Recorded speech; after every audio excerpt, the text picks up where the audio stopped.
ભાવનગર શહેરમાં વધુ એક હત્યાનો બનાવ સામે આવ્યો છે, જેમાં સારવાર દરમિયાન મોત નીપજતા મારામારીનો ગુનો હત્યામાં પરિણમ્યો। જેની પ્રાપ્ત માહિતી મુજબ અંદાજે 20 દિવસ પહેલા ભાવનગરમાં આવેલ શ્રમજીવી સોસાયટી 50 વારિયા ખેડૂતવાસ પ્લોટ નજીક પિતા પુત્ર ઉપર જીવલેણ હુમલો કરવામાં આવ્યો હતો, જેમાં પિતાનું આજે સારવાર દરમિયાન મોત નીપજતા ઘટના હત્યામાં પરિણમી છે।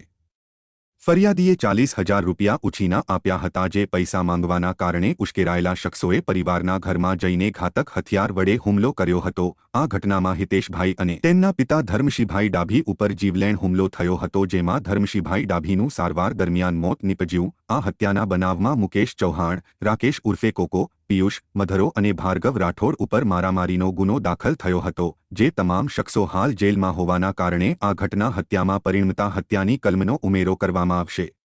માત્ર ઘોઘા રોડ પોલીસ સ્ટેશન હેઠળ આવતા વિસ્તારોમાં 1.5 મહિનાની અંદર 4 હત્યાના બનાવો બન્યા છે।